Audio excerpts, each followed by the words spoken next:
behind love it. Encore. The girl and the goat. Very affordable for downtown. I was going to move into Encore. Those are short the ones walk to over by work. Herman Mancy Park, right? Yeah, the colorful Yeah. ones. Yeah, I love Really those. I toured them. affordable. They're state of the art. They're wellness certified. Yeah, Yeah, I actually thought about moving over there myself. And that would just change my quality of life to be able to bike to work. I've always wanted to get to do that. So All right, guys, grab a seat. Let's get started. We got a lot to do. Short time to get there.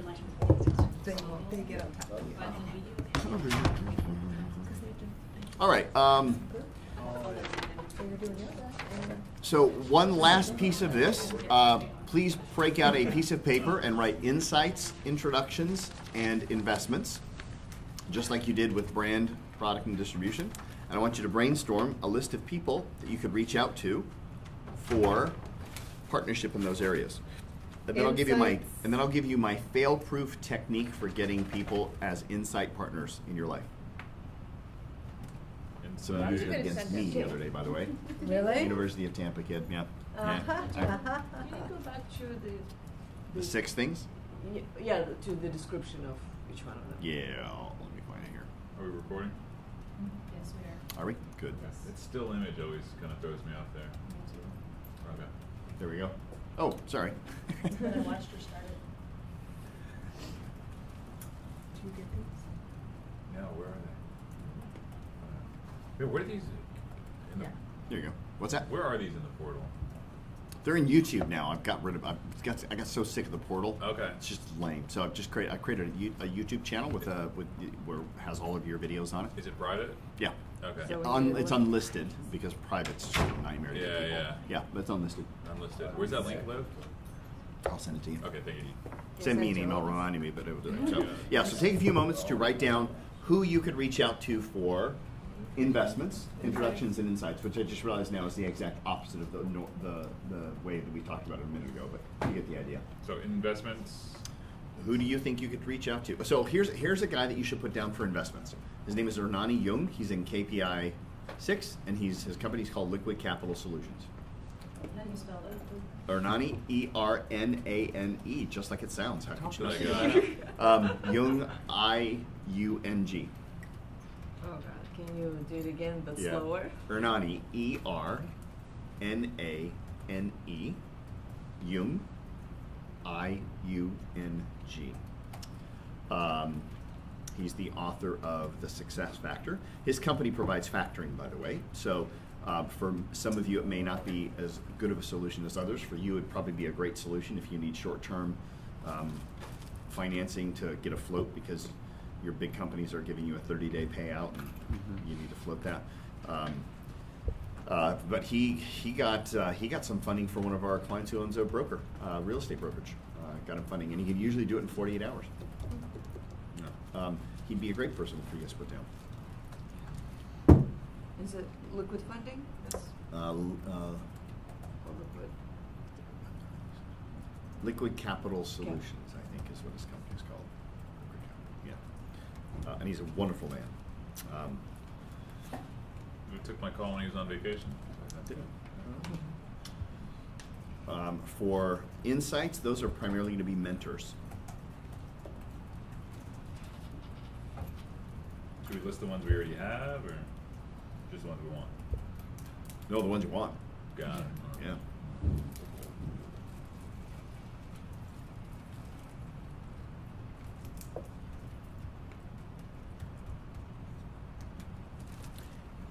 I'm not doing too well with this one. Well, you don't know many people, and nobody likes you anyway. Yeah, that's so what I think it is. Yeah, is that seem what like it you is? probably So like struggle. investments, like just. People that would want to fund, yeah. And by the way, that's so the interesting thing about that one is that it's the one where it's probably the hardest to find those people. Okay. Yeah. Yeah. And so I'll give you some suggestions on how to do that as well. Okay. And then introductions are people I just want introductions to. Mhm. All right. No. Introductions are people who could make introductions for you. Got it. I don't know those people either. Well, that's probably that's where all those groups are. Are you guys done? I'm hearing chatter, so I figured you are. All right, how many names you got, Luda? Just the one that you gave us. Okay. Yeah. All right. I got one more than her. All right. 3. 20. Nice. Jesus. Joe? Overachieving. Bye. Okay. For help. Luz? 5. Cool. 5. Okay. I'm just gonna say lots. Okay. Quite a few then. Yeah, Mhm. yeah. I don't have the list with me, so Mhm. I just stopped making it because Okay. it's at home. Okay. But I have. That's fine. I created this list. Good. Yeah. 7. 7? 3. 3. Interesting. All right, cool. Which ones are the ones you're struggling with? Is it the investment one? I know some people that have like said they'll give me money, and I know they have lots of money, Mhm. but I don't know. But I don't know. Is it like other people that I say like you have lots of money, and can I get some of that money? Yeah. It's probably. I Not want to to make it work sound That- so that simple. wouldn't but be we're my, done, yeah. pitch a little bit. Strategy I'd recommend. You kind of just sounded like every girl I ever tried to date in Southern California, by the way. Yeah. You're asking me out? What kind of a car do you arrive? Let me look at your shoes. I don't think so. You're getting red, Topher. Yeah. That was, I'm telling you, man, Yeah. that is the typical We just Newport took you Beach back. girl, right? Yeah. I'll never forget when I first came to Tampa. I share this story a lot. It's one of the reasons why I fell in love with Tampa. I'm at Extreme Gym. Remember that place? On Howard. And I'm working out with my buddy Scott. This lady looks over and she goes, "Hi." That's all she said. And I literally did one of these. Me? She goes, "Yeah." And I go, "Well, that never happens where I'm from." Because in Southern California, women don't say hi to guys Yeah. at the gym. It just doesn't happen, right? Yeah. You know? And I was like, wow, somebody just talked to me in a gym. This place is unusual. I'll be buying a property here. Yeah. It was just the weirdest thing, and I was just so taken aback about how friendly people in Tampa are compared to people in Southern California. And like 3 days later, I moved here. Right on. Yeah. Wow. Or I decided to move here. So who was that one? Yeah. I was thinking the I same don't thing. remember her name. No, she wasn't even interested in me. She was just being nice. Yeah. She wasn't hitting on me at all or anything like that. It was just like, I mean, she and I became friends for a little while, but I don't remember what her name was. Yeah. I haven't seen her in years. Yeah, she moved away, but yeah. It was just, I was so blown away that somebody would say hi in a gym because that Put just. her on the list, you get 500 from her. What's that? Topher for mayor. Might be able to find her now. I'll see if I can find her. Got to remember her name first. Yeah, I don't know. But all right. So people with investments. So they are admittedly the hardest ones to find because they don't need to advertise. They got people knocking down their door all of the time. But there are trade associations. There's groups that are out there. I mean, it doesn't take long to find them, but you just got to be smart about searching them. I mean, obviously asking people that you know already, do you know people who like to invest in companies? Do you know any people who does short-term financial solutions or investments? Those are questions that work pretty well. But you can literally, I mean, nowadays, gosh, the internet is amazing. You can literally Google Tampa investors equity, you just keywords, and you're going to start finding tons of companies there that provide investment capital. Yeah. Cheryl by the way, Gowan does that. what's that? Cheryl Gowan does that. She does creative investing. Okay. I've spoken Sounds to her really a few times. familiar. I've never really used her services, but I've spoken to her a few times, and she's been very helpful. There's also local community banks, like in St. Petersburg, Freedom Bank is the last Yeah, so Unity Bank. Right. I'm talking to And right now, then there's other local banks Yeah. that. It's it's and by the way, another great banks way to invest. have people that want to loan you money, man. That's how they live, is they loan money. Yeah. Yeah. Here's some obvious, some not so obvious ones, but when you think about it, are ways to get funding for your business. Keep in mind, number one, that when you don't need it is when they want to give it to you, and when you need it is when they don't. Yeah, that's for So sure. what does that mean? When they're offering it to you, take it, right? If you're getting pre-approved credit cards in the mail, you don't, just because you have them doesn't mean You you won't need need to them use eventually, them, yeah. right? You know, I mean, just get them. It's like credit limits aren't goals, by the way. But actually get get those credit cards and maintain it. Even if you've got to pay $20 a year to just have a card Yeah. for not using it. Boy, I tell you what, if the economy goes sour or all of a sudden you're short for payroll by a couple grand, those credit cards can sometimes become a lifesaver Yeah. because it's immediate, right? So keep in mind that kind of thing as well. Banks, look PayPal at is good doing- funding. Look at creative ones as well. There's now there's some online things like QuickBooks even does Yeah, QuickBooks, things like that. PayPal. PayPal. I work with PayPal. Yep. In a day, I got my funding. but We've been that's using the- Cabbage. Cabbage, that was Yeah. the one I was It's thinking really, of as well. really cool. Right. Yeah. Yeah, they'll drop cash right into your account. It's like almost works like a line of credit though, and you can just use it over and over. Each time you use it and pay it back successfully, they will give you more Yep. each subsequent time. And now they actually have a credit card product where if you use them once, you repay it in full, which we did because we had to bail ourselves out after the hurricane. They offered us like a credit card so we could just use it as like at the transaction level. It's a 6-month loan. It's pretty cool. That is pretty cool. Saves my business from going under. Yeah. Cabbage has made billions on microfinancing. That's essentially what they're doing. Is they're just taking small business owners that need just a couple of grand here and a couple of grand there, and they're hedging their bets by doing it with 10,000 of them all at once, and they just know that they're going to have a couple fall out. But by and large, most small business owners are pretty good. Oh, cool, Yeah. man.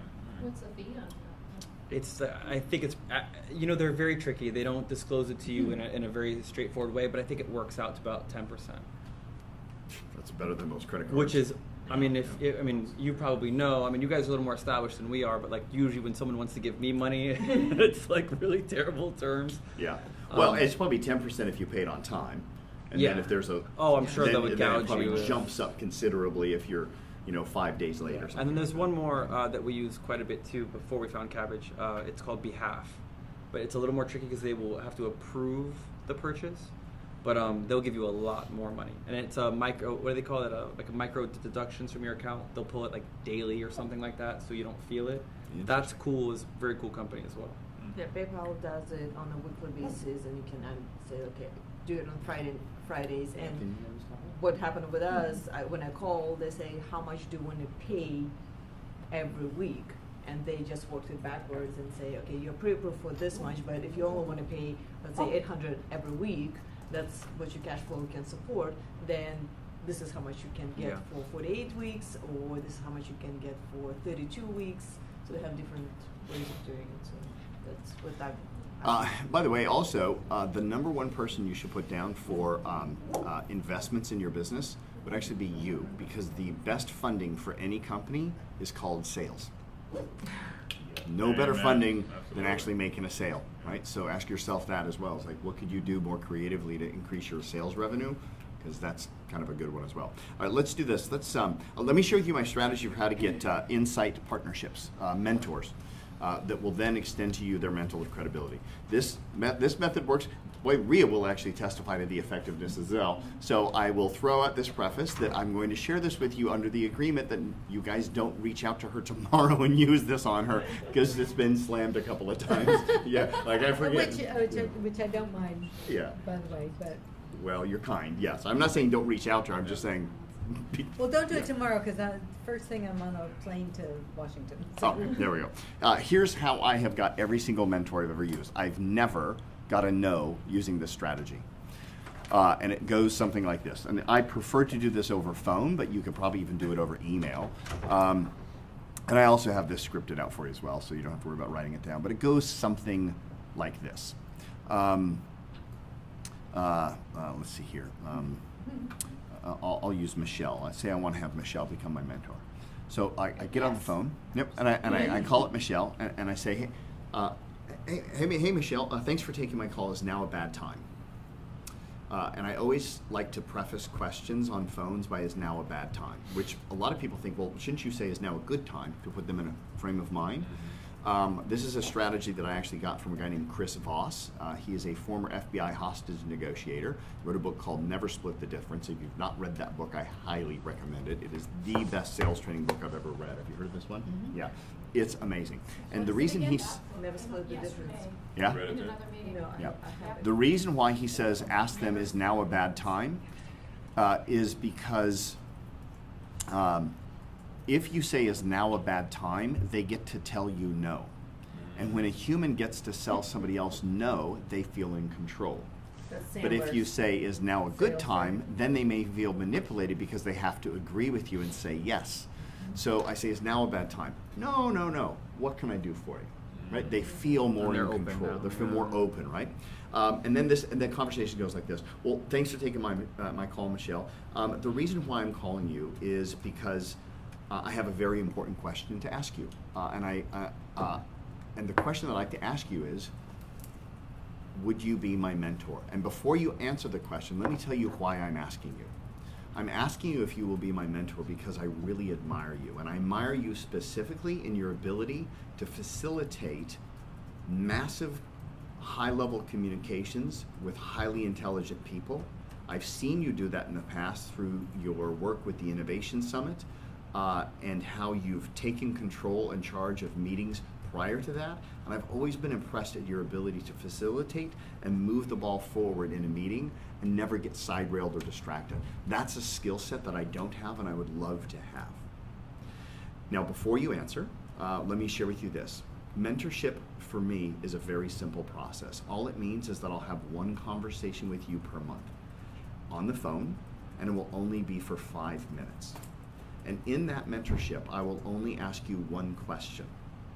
And to make sure that you know that your mentorship is actually being utilized and not thrown to waste, I promise to never call you back for a second session until I can report to you how I've incorporated the feedback that you gave me on the previous session.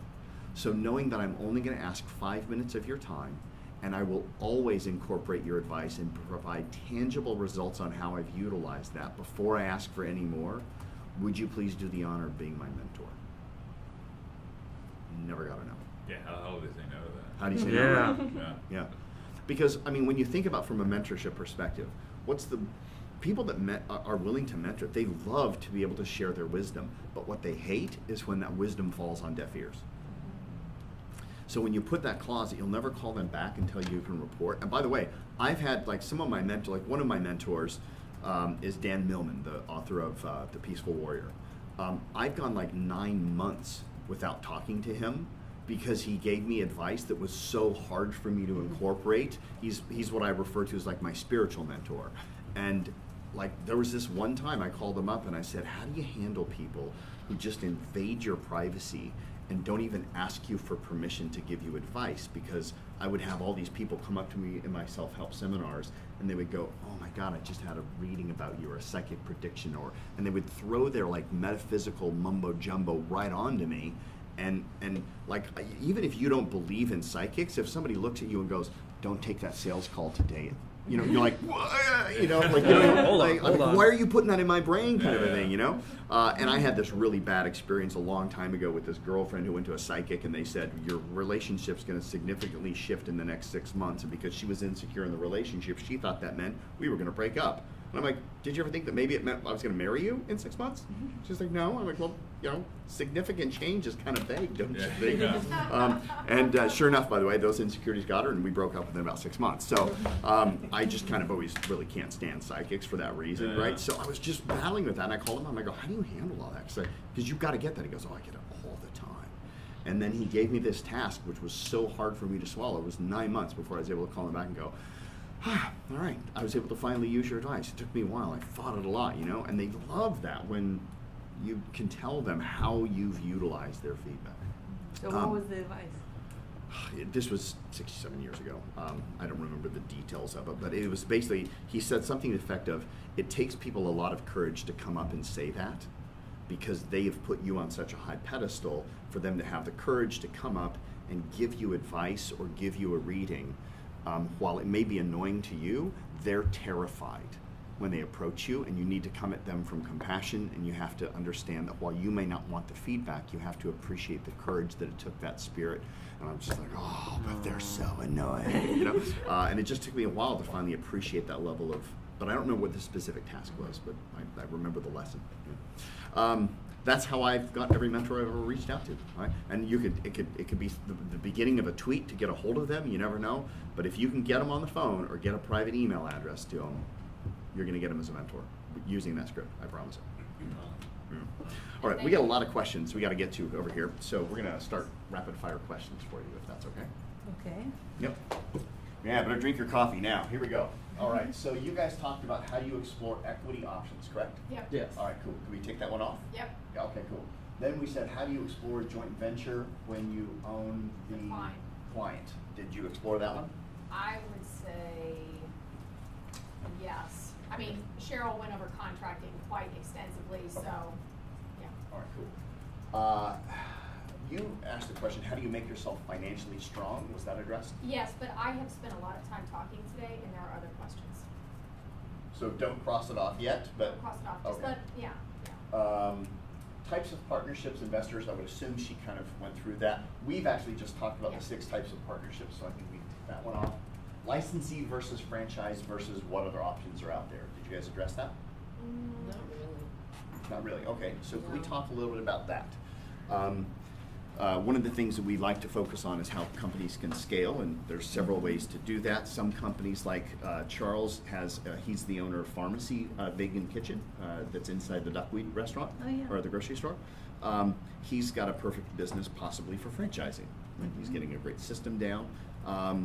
But yet Michelle's company, Garden Light LED, she's got, how many licensees do you have? How many licensees? Or are they called licensees? No. Partner, what do you call No, them? we call them partners. And how many do you have? We have about 500 partners throughout the United States. 25 of them are significant, and we have a program that's called the Master Dealer Program.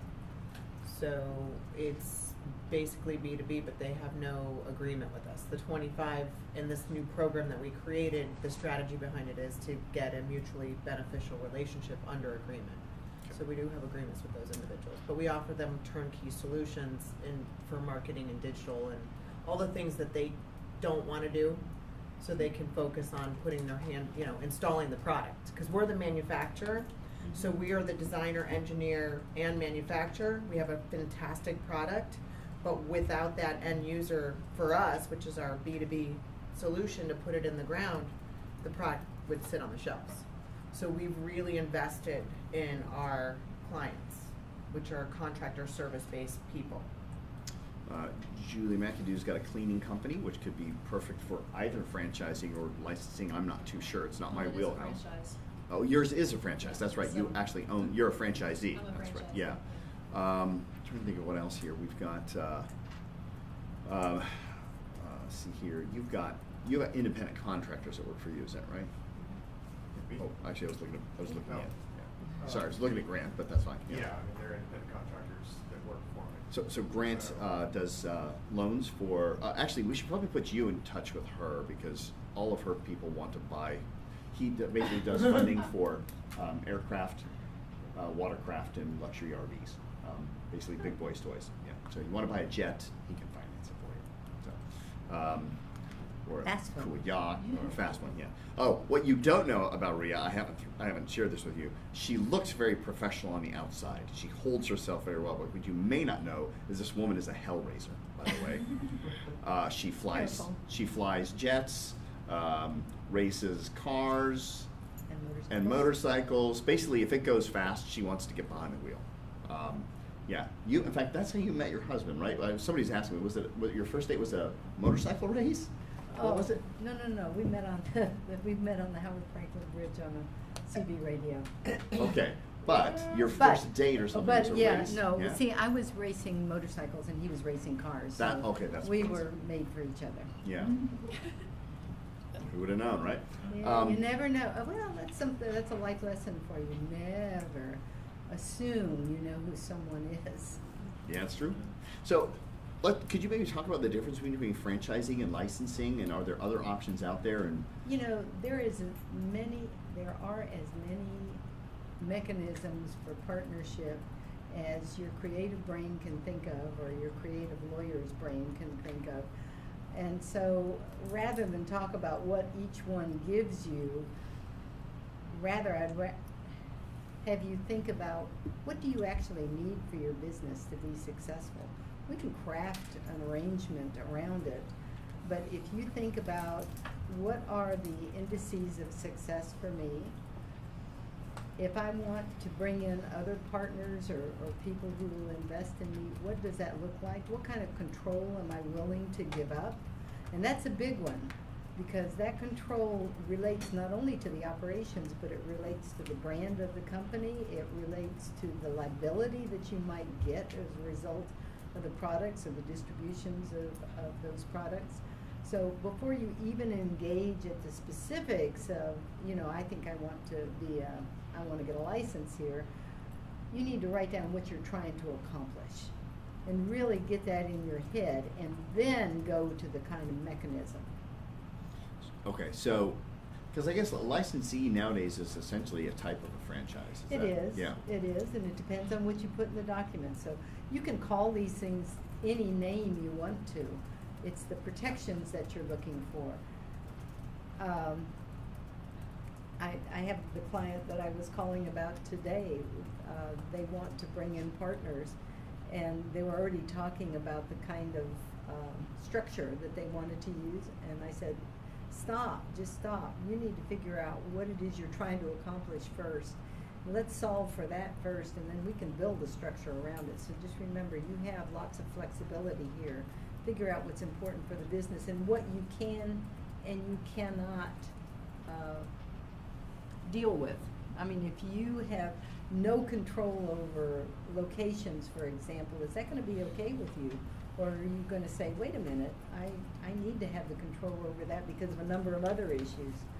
So that's my advice. Okay, cool. Mentoring relationships we just talked about, so I don't know, is there anything else? I can't remember who brought that one up, but have we addressed? Yeah, I think we talked about that one last. Okay. Yeah. Okay, so this one was about when customers move into a partnership role. I'm trying to remember who brought that.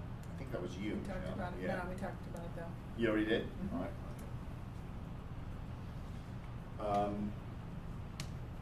What to look for in partners? What are the good signs? What are the bad signs? Talked about. I was going to say, I think we've kind of covered that with this, and then also some of the stories that we shared as well. If the answer is no and we need more, let me know. White labeling, bulletproofing your documentation was actually Don Billy's question. He's now out, so I don't know if we need to address that. Does anybody else do any white labeling? Oh, I do a lot of it. All right. Yeah, and people ask me like they want to sell the strategic visioning package or the strategic selling package, Yep. what they perceive as that, and it has never been successful for me as a business strategy.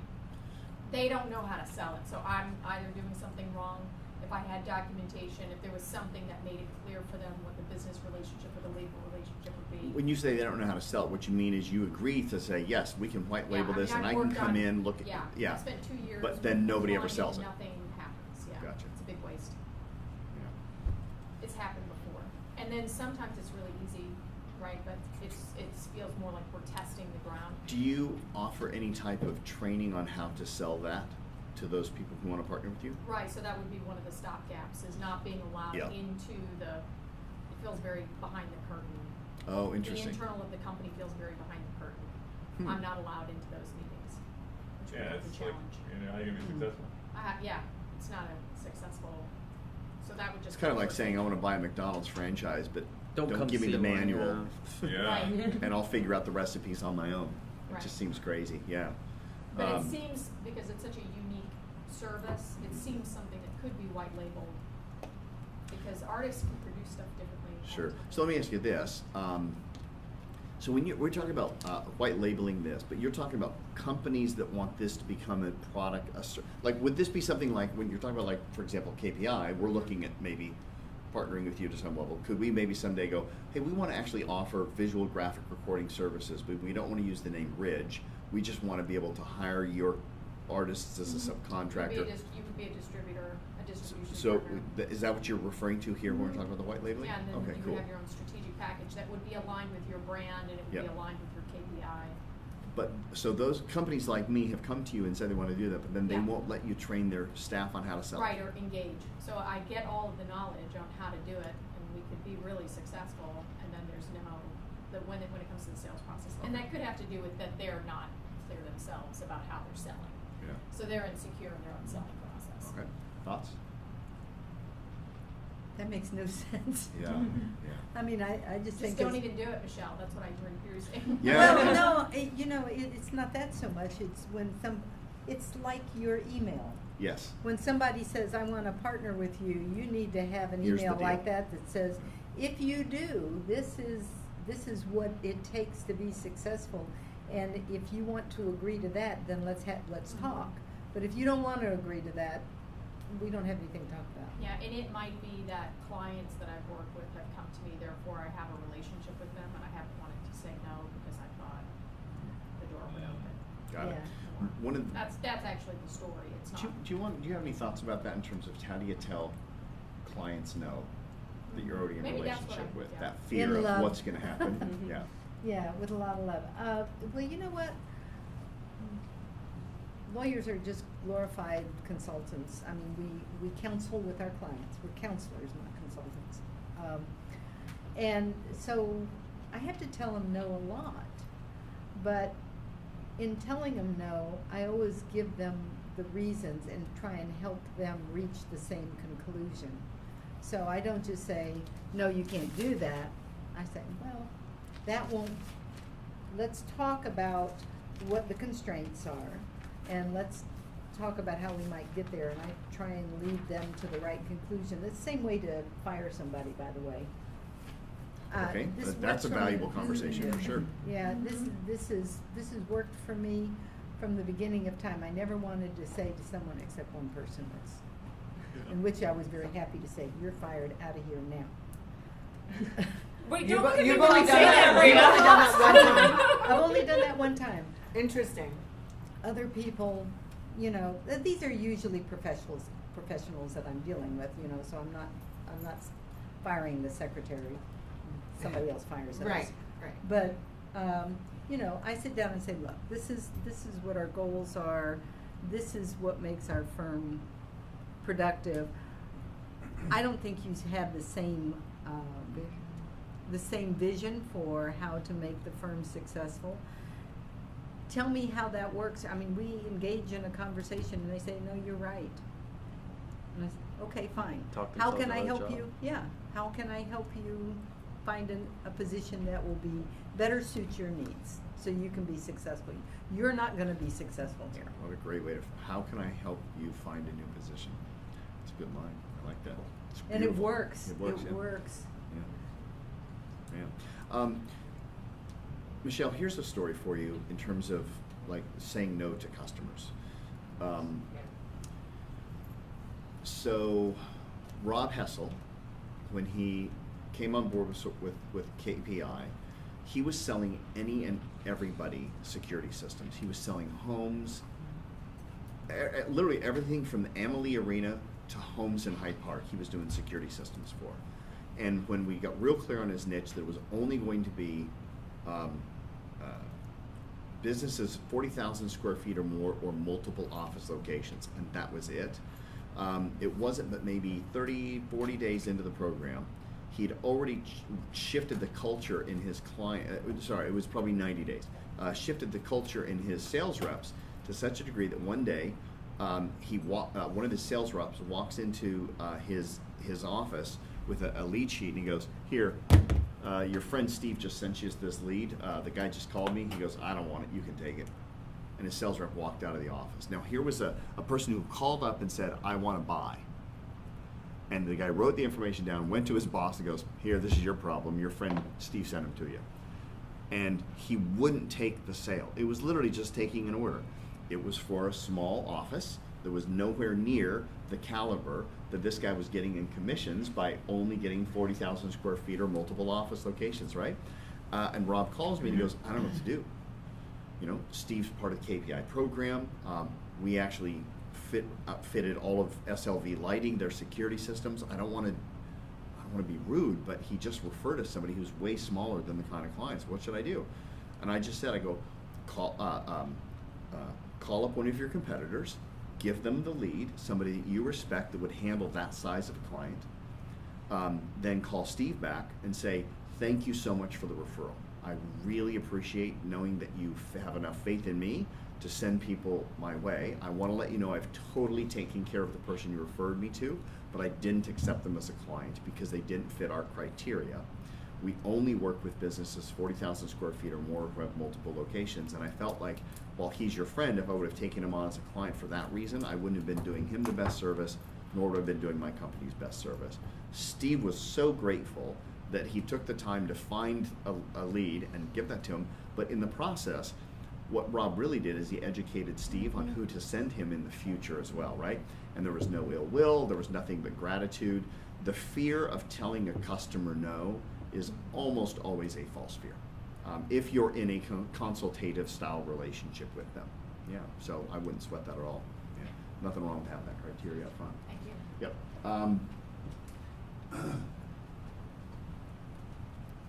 So I don't know that we can tick this off for Don because he's not here, but does that kind of help? You just have the pre-qualified and don't bend on it. It's just that's what the whole thing about white labeling, by the way, is that it's a system. And the moment you take the system and adjust it to the needs of the individual, you've no longer now got a system. What you've now got is probably a difficult client. So it's probably just not worth it. Yeah. Yeah, I think it's putting the onus on them. If Yeah. they're white labeling you, I mean, make it easy, but yeah, it's just figure out how you're going to make sure that they don't know about me. That's your problem. That's Yeah. not my problem. Yeah. Keep the uniformity in. Professionals as partners. What was that about? You said that you came up with that one.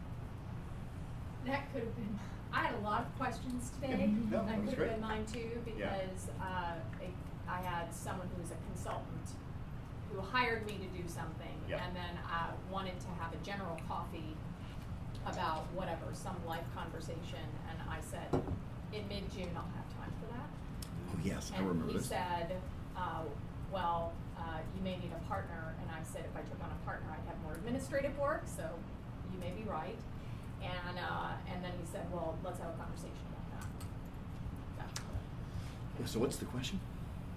The question, I don't know, I don't know, you wrote it down as professionals, as partners, but it was Yeah. how do you navigate that conversation? I'm always interested in what questions should I ask, what information should I get, so that I Okay. can step away from that and not feel like it's the only opportunity. All right. So I'm just more interested in the questions that you would ask. Know what you want first. Yeah, it kind of goes back to that You know, criteria. you have to go back, I'll go back to the merger. I had a list of things I was trying to solve for. The merger solved those. Hence, I knew it was gonna work. So I had confidence to be able to present it to my partners, who, interestingly, unanimously voted for the merger. All lawyers never unanimously do anything. So that was pretty remarkable. But it's because they had seen the criteria and they saw how it fit. And Rhea, you're a very intentional human being. I remember you telling the story of your Thanksgiving tradition with your husband as well. Oh, now you have to I'm share not going it. to tell them Yeah. what it is. Yeah. It's my story to tell. So we do business planning for our life, and so on Thanksgiving Day of every year, before, give thanks obviously for the year and the blessings you have, but we sit down and we do a 1 year, 5 year, and over the horizon plan.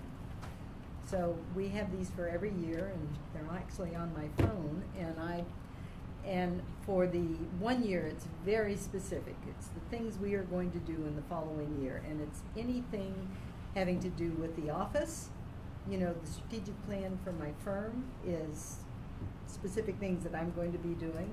It's things that I might be doing on a volunteer basis and the kind of time that I'm going to put towards that.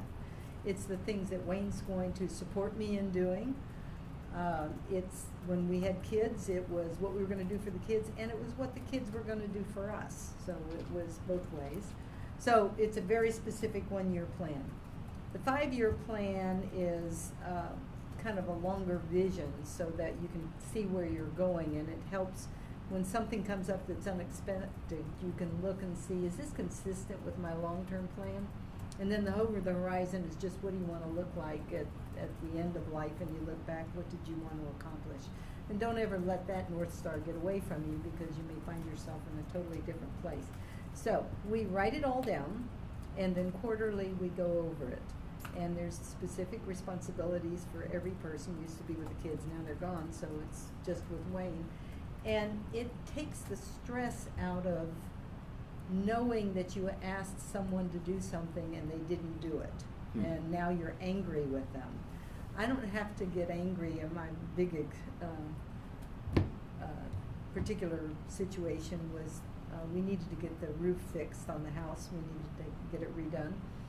And so at the first quarter, I'm just reading the list. And you don't have to make a big deal about this. You can be driving somewhere and I'll pick it up and say, time for us to look at the list.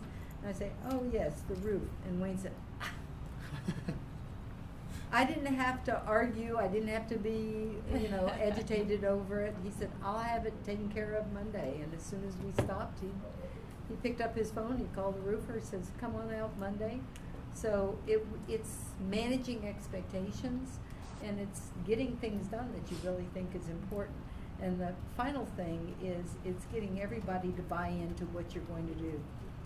My particular practice leaves me out very late at night, and so I would be coming home very late, and Wayne could have been very upset about that, except for the fact that he bought into that lifestyle and the things I was going to be doing up front. So many times he says, can I go with you? Can I help you? The other thing is they can help you sell, they can help you accomplish your goals.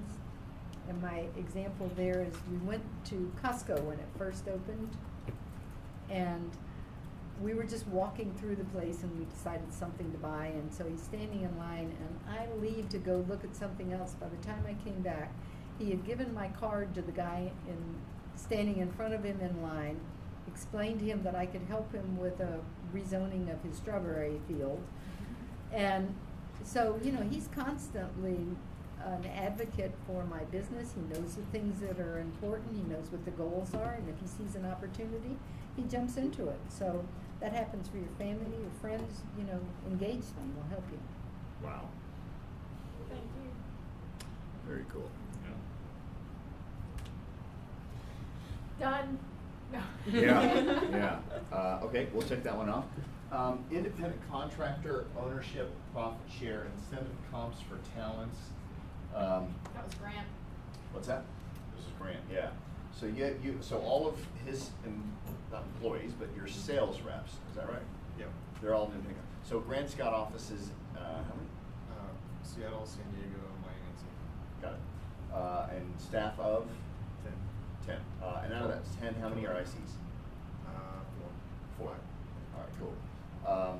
And so he was looking for some guidance or advice with regard to ownership or profit sharing or incentive compensation for that talent, knowing that they're independent contractors. Kind of like a law firm, really, where you've got Sure.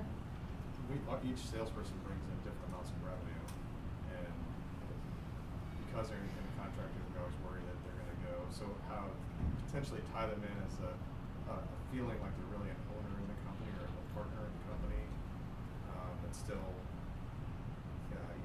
how do you go about doing that? And we had some explanations on, equity versus revenue share and things like that, or how it might work in a law firm. Could be a somewhat structure of how we can work. Sure. And the way we do it in our firm, we have shareholders. Well, we have 2 levels of shareholders. We have voting shareholders and then almost a limited shareholder, if you will. So it's a less amount of interest in the firm. And then we have counsel and associates, and they don't have any ownership share. Everybody's part of an incentive comp program. So at the end of the year, you hit your hours and things, that's good, but the shareholders actually get a piece of the profit. The intermediate shareholders get a lesser percentage. We do that so that our shareholders really are, they are the business, if you think about it. Yeah. I mean, we don't sell widgets, we sell whatever comes out of our head and our mouth. So if you have the right partners, you want them to be tied into the business. You just need to think about whether you want to dilute your ownership, and whether or not being part of an incentive program based upon what they're able to accomplish would be enough to get the energy and the feeling of ownership that you're trying to accomplish. I don't know your business, so. They don't want any part of the liability, though. Well, that's part of ownership. Yeah. No, and that doesn't make any sense to give them an ownership right without the accompanying liability. Right. So they sound more to me like an incentive comp kind of arrangement. Yeah, we have kind of a graduated comp plan for increased volume, but yet if if somebody else offered them that or more. 'Cause somebody else can always offer you more money. Oh, sure, oh, sure. They may have a great process and everything, but they still could leave on the perception that it's better over grass is greener, more money, more whatever. We think we have a good product, but and we really do. Our product is as important as people feel. We're nothing without them, and that's really kind of what we've So the same kind of subscribed to. situation. So my thought was potentially to not necessarily dilute ownership of 100%, but somehow tie them in to revenue, as a partner in revenue, but not in ownership. So some. Well, that's just the bonus. Yeah. Yeah, if you're not giving them the indices of ownership, then it's just a bonus. I also think it's important to maybe find out from them what they deem ownership. And I don't necessarily mean in terms of business-wise, but in terms of what makes them feel a part of the company, what makes them feel a part of the culture. Because what I'm hearing is that you feel that if you pay them more, they'll stay longer. And I can't say that that's not true for your business, but I can tell you that from every statistic and leadership thing I've ever read, compensation isn't something that ever keeps people loyal, right? It's something else. And I think it's too easy for us as business owners sometimes to think that if we just pay them well, they'll stay. And we could just keep incentivizing them with money. But finding out what they really want, what means something to them. And by the way, sometimes it is simple as a job title. Yeah.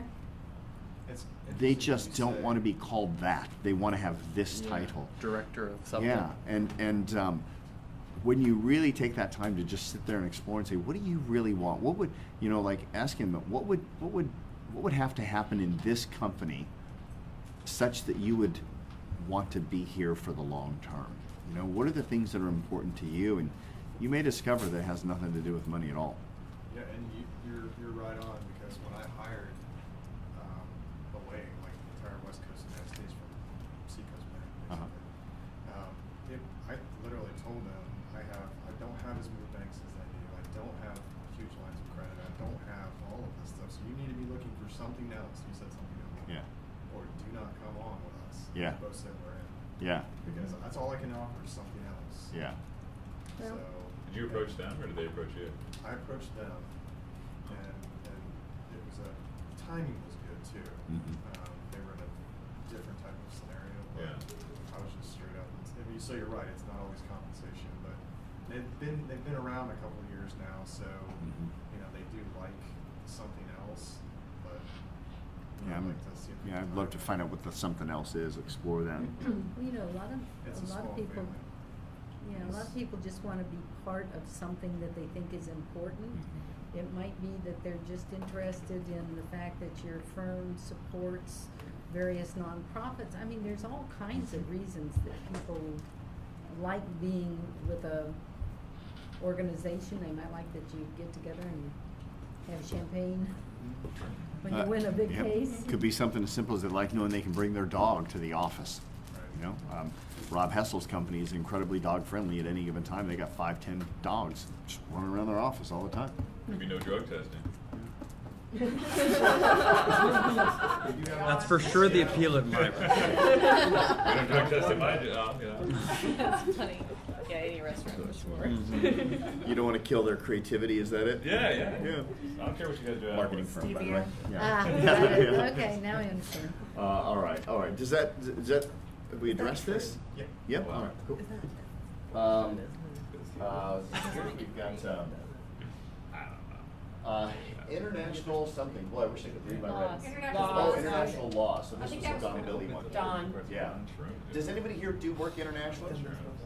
We got you. That's right. You do all work international for the most I'm not part. working international. So Luda has a lighting company. So they import lighting from European right lighting. now, yes, I have Italy, and I'm negotiating contracts with Germany and Denmark. So and they always send me the contract, which is very questionable. Usually it's just outlines, couple things, how we're gonna do work, and I'm not necessarily, so far I've been having really good relationships, but anything can go south anytime, and they say, you know what, you've built this network for us, we just don't wanna use you anymore, we'll just go and work ourselves. So we don't, I'm pretty much the middle person in between. Once I grow them big, so that's one of my problems right now. I'm trying to figure out how valuable those contracts all together, and how, if they can even be enforced, and if they are enforced, way it will be enforced in the United States, or because a lot of them would say, oh, if there's any problem, we're gonna go back to Italy. Before you share with her some insights on this, I'd also like to let you guys know that this should still be very applicable to you, because one of the things that I think makes a small business much more stable is the reality or the realization that you do not need to be limited by your geography. You know, nowadays there is this term, and it's almost it's a what's the term? Jumbo shrimp. What's that term? Oxymoron. It's an oxymoron. Global small business. And there's really, I mean, everybody in here for the most part could probably find some way to pivot your business in such a way that it could become an international business, even from a cleaning perspective. Maybe it's not so much owning another franchise outside of that, but developing an IP or an ethos or a business model that you could then license that to the franchisor who does have businesses all over the world. So I want to make sure you guys stay engaged on this as she shares with her some thoughts with regard to international law, because it should be something that should be on your radar. You absolutely need to pay attention to those contracts. The contracts have a provision that say where the jurisdiction of the contract will reside. And if you're getting the contracts from them, most likely they say that it resides in Italy, which means if you have to sue them, or if they want to sue you, it's going to be in Italy, which would be very expensive for you to go and try and pursue that. So, so I should negotiate it to be in Florida. That's exactly right. I mean, there's many provisions in a contract, and I can't, opine on your particular contracts, but you need to have someone that understands, that's helping you, that understands international law and has connections that can reach out and make sure that you're not subjecting yourself to something that you cannot deal with. Is it common for law firms to have, like, do you guys have any international partners? Yes, so we, I wanted to expand our law firm so it was national, but we still have many, many clients that are overseas, and we have our own lawyers who do international taxation and, businesses going back and forth. But for issues that are specific to a country, we have a international network that we deal with, and there's some, 360 firms around the country, and we have an agreement with them so that on the international one we can call and get an hour free time to talk to a lawyer on the other side to gain insight on what's happening in that particular location.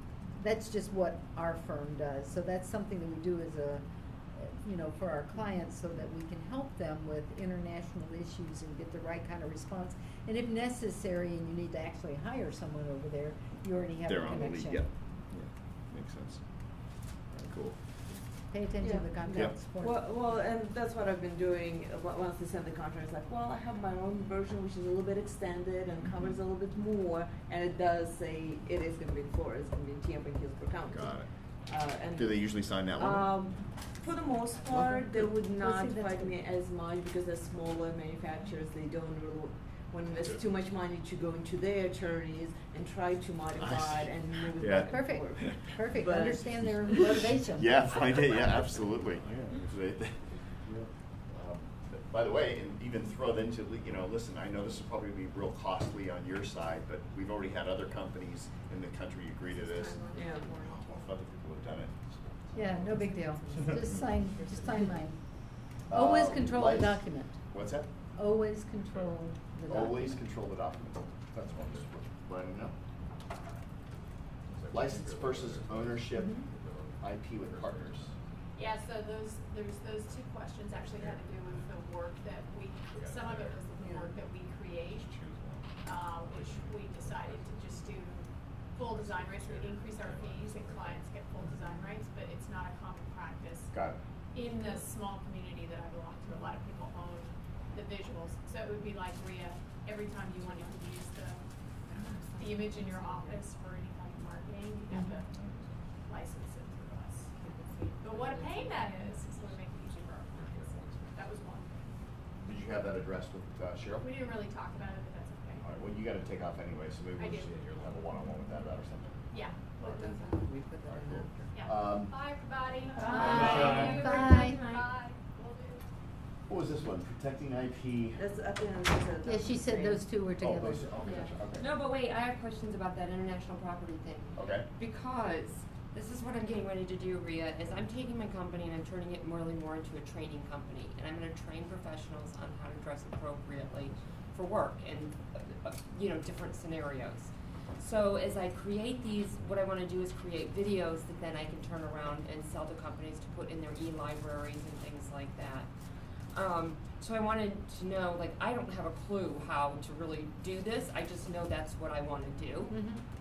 So I'm kind of starting from here and gonna be working backwards on the whole thing, but from a legal aspect, I'm not sure, how do I protect something like that? Well, that would be something that you would copyright. It's your work product. Okay. To put out, and you can control it without any cost at all for, I think, the first year. And then, I'm not a copyright lawyer, but you can just protect it. And if you want to protect it long term, it may be that it's only good for about a year, in which case you're gonna modify it anyway, and so maybe that's just enough for you. Okay. Yeah, because what I've discovered is that nobody is doing this and everybody wants to know how to dress to go to work. So Well, that's a big issue that's, we actually did, this has been some time ago, this is when we were Fowler White, we actually did some videos that we just did with our own people and said, This is okay, this is not okay. This is good, that's not okay. Yeah. The and please jump in any second here because I'm not doling out any legal advice, but I remember the one thing that I got, which was really beneficial from Brent Britton. Yeah. Yeah. Who is an IP attorney. That's all he does. And this is something that I didn't know because, and you mentioned this earlier at the beginning of the day, that somebody told you, just put a C with a circle around it and it's copyrighted. I think that's so crazy. Well, that's not necessarily the best advice because while yes, legally, anything you write and you put in print is by definition already automatically copyrighted. But the problem with that is that just because you have, for lack of maybe owned the copyright to that, just putting a C with a circle around it might mean that you own it, but it doesn't mean that you can defend it. So the one thing that I learned from Brent is that just saying it's a copyright may protect you, that's fine, to show that you have ownership, but if you ever wanted to pursue legal recourse against somebody who then plagiarized that content, unless you filed the actual copyright papers with the, what's the group, the Library of Congress, is that it? Yeah, but it's the PTO. Patent and Trade Office? Patent and Trademark Office? Yes. Yeah, unless you file the paperwork with them, which is nominal, by the way. Copyright fees are very cheap. Unless you filed it with that and you have that on record, you can't sue anybody for it if they use all your stuff. So you can sit there and go, well, I own it all day long, but you're not going to be able to pursue any kind of legal recourse. And that shocked me. I didn't realize that, holy crap, I've got all this stuff out there that I thought I owned, and I could sue somebody if they copy. No, at best I could just go, well, that's not fair. I own it. Well, that's not going to do you any good anyway. So, I don't know. It seems like a very weird law that it's copyrighted, but it doesn't mean anything. Well, I'm sure there's some reason why that happened in the 70s. It's not really or copyrighted until you file. Yeah. I mean, you can put that on it to show your intent, and they're giving you time to do it. Yeah. But you want to get into the public domain, so Yeah. that's why you put it out there. Well, yeah, because I learned a little bit about this with Cheryl, because she was helping me with the trademark Sure. of my name, because somebody else was using it, and I had trademarked it. I do know if you don't And so- defend a trademark, you can lose it. Is Oh, that you right? absolutely can. Yeah. Yeah, yeah. No, I had legally trademarked it. Like this, it was signed, sealed. Did you defend that trademark? I don't know what does that mean? So I mean, whatever I did, I had done it right. Okay, good. Well, That's what defending she the said. trademark basically means that if somebody's violating your trademark, please jump in. If you don't defend that, You have to put them on notice and, Yeah. and be willing to take them to task for that, because if you don't, and then somebody uses it in another context, they'll say, well, you know. You didn't stop You us didn't over think this here." was important over here, so like why are you doing it didn't for me? Kleenex almost lose their trademark? Wasn't that one of them? There's some famous ones out there. Was Yeah, it there are. Escalator or something like that as well? Like, I don't know, where they didn't defend it enough and they almost lost it. They had to jump back in. So you have to defend it if you own it. And then sometimes it can be more expensive to defend it than it is to file for it if it's a real popular phrase. And I think the Kleenex thing, I think we talked about this when I was in business law back in I don't remember business something school about that, years yeah. ago. It was because it was becoming such a Widely common It word. became- term. Like it Kleenex, became- Xerox, Google, like all these things that Exactly. They became verb words. Yeah. Yeah. So absolutely file the paperwork. Don't just put a C with a circle around it if it's something you feel is worth defending, for sure. This is the last one, which would probably take the entire day. The whole Me Too movement and unconscious bias. We talked about this more from, there's no way we can address this in the time frame, but you know, the one thing we kind of all collectively were talking about at the beginning of the day is that small businesses run their culture differently than big businesses. And there's things like, do you have any advice or guidance in the area of, especially now with the Me Too movement and unconscious bias that's happening in the workplace? And I don't even know if there is a solution to this or if it's the one that any of us want to hear, but like I was using the example earlier today is that at any given time, Jody McLean probably throws out at least 3 or 4 sexual harassment comments throughout the week through that's what she said or that's what he said comments and stuff, and it's a part of her personality, and our culture itself is very loose in that area. I was also saying that Anna, who is German, there's at least 2 or 3 German jokes flying around at any given week. She's usually the one that initiates them, but we have this culture that kind of picks on each other and plays and has fun. And Don Billy's company, Source One, they had 10 employees. Well, now they've got 70-some employees, and it's a totally different culture. I don't even know if I have a question for you as much as, have you seen things that we can learn from?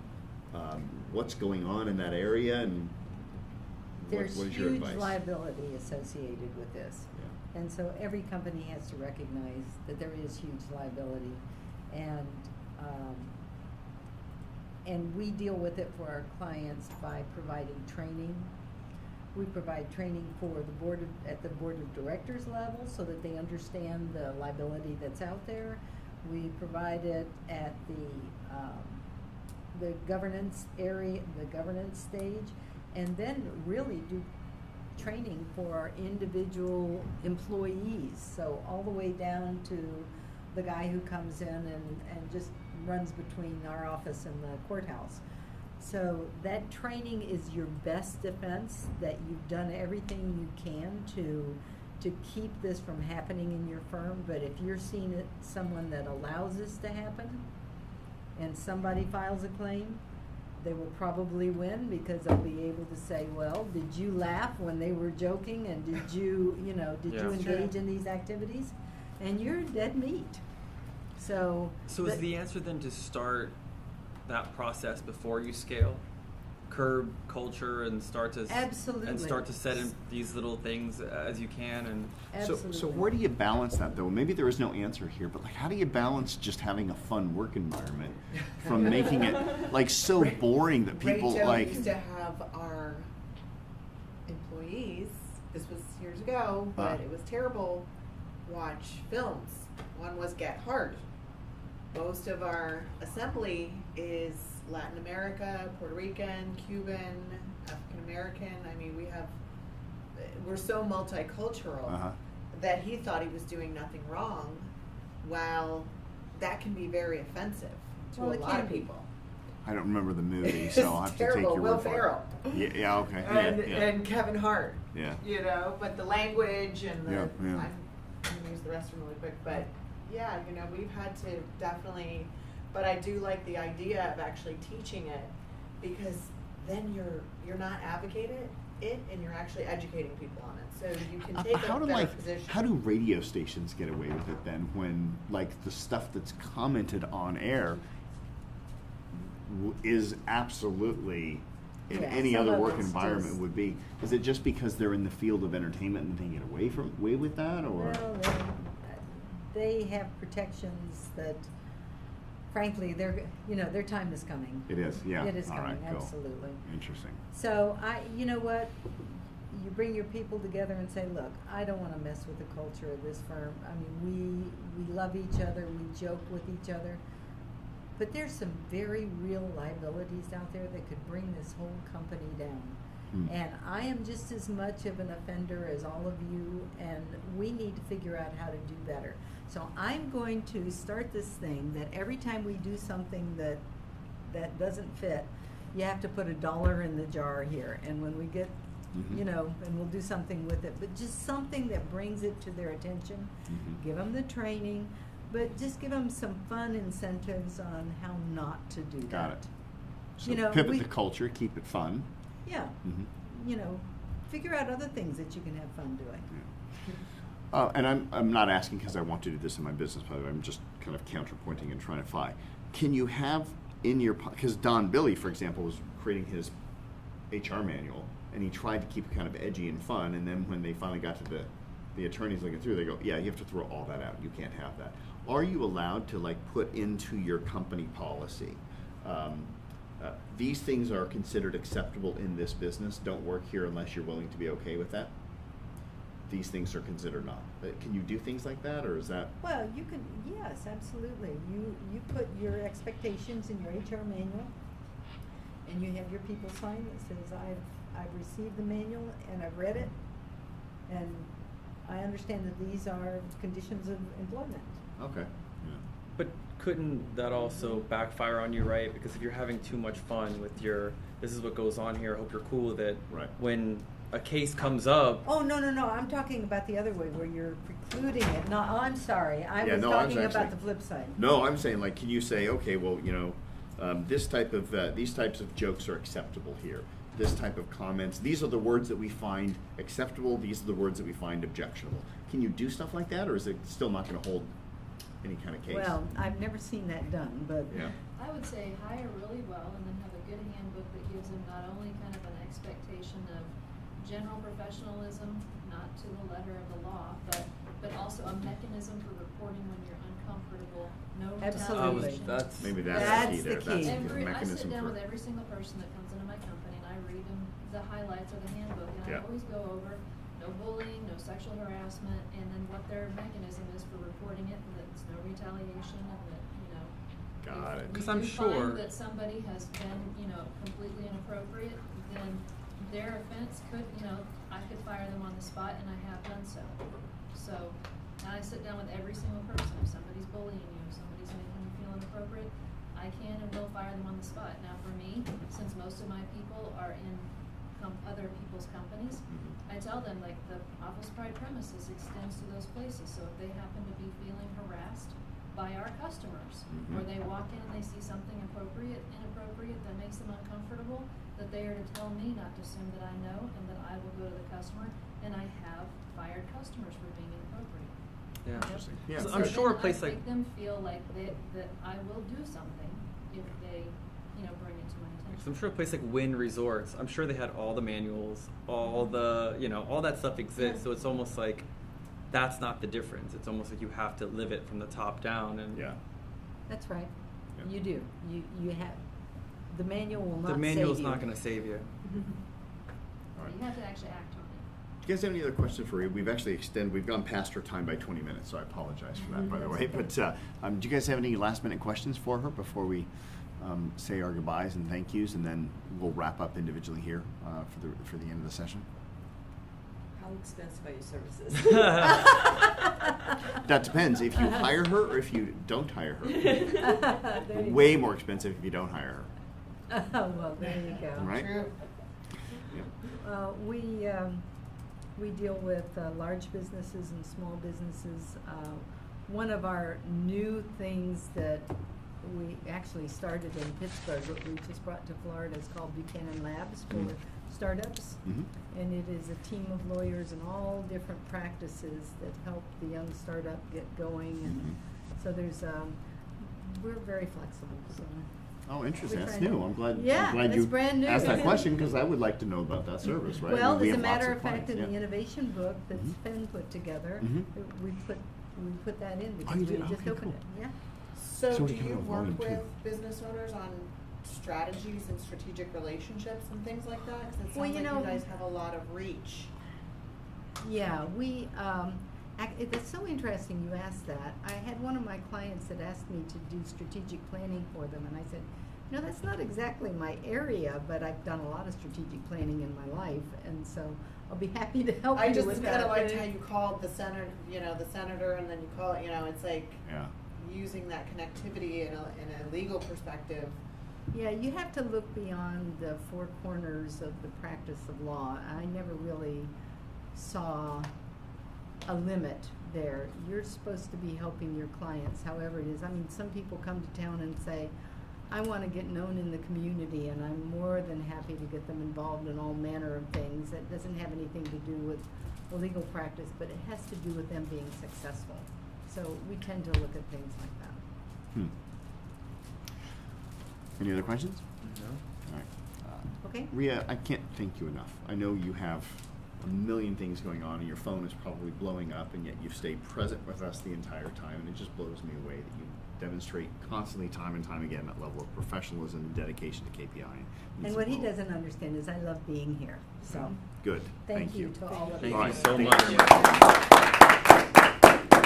All right, see you later. Right, bye. Cheers. We have breakfast on what, 20th or something? Yes. Yes. And I'm sorry about the.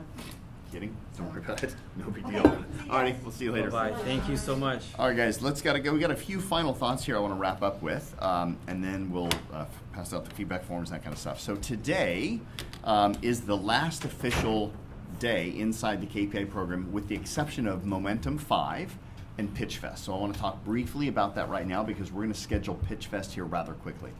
So do you know what Pitch Fest is? All right, so Pitch Fest is an opportunity for you and an opportunity for us to showcase you to the public through your pitching ability. And we've created a program called Pitch Fest, and Pitch Fest will work like this. We will bring together KPI 10, 9, and 8, and I think 7 as well, I'm not sure. And we will have a momentum day, which kind of refreshes you with regard to your pitch and prepares you for the contest. But basically, Pitch Fest is a day where it's a full day, and it goes full day from like 9 till 9. And basically, here's how this works. In the morning, we have a thing called peer-to-peer pitching, where everybody gets to stand up in front of their peers who have gone through KPI 10, 9, 8, and I think 7 as well, and deliver your social pitch, all of the 8 steps, including a call to action and your opportunity as well. We bring in a guest judge in that morning, and you are evaluated and scored on a scale from 0 to 10 by all of your peers. And after everybody has stood up and delivered their pitch, we tally the scores and we take the top 10. And those top 10 companies that pitched the best now get to pitch that evening in a public environment where we bring in upwards of, we've had 200 to 300 people. We bring in investors, we bring in the media, we bring in other business owners that we feel would be able to partner and want to do business with you, and we just get also all sorts of random people, students that want to learn about pitching skills and whatnot. And it's a great way for us to kind of showcase some of our best clients that have really mastered the art of pitching. We bring on 3 celebrity judges that night. We have you stand up, and all 10 people get to deliver their pitch. The judges evaluate them, give them feedback. We tally it up. There's a grand winner of Pitch Fest 2018.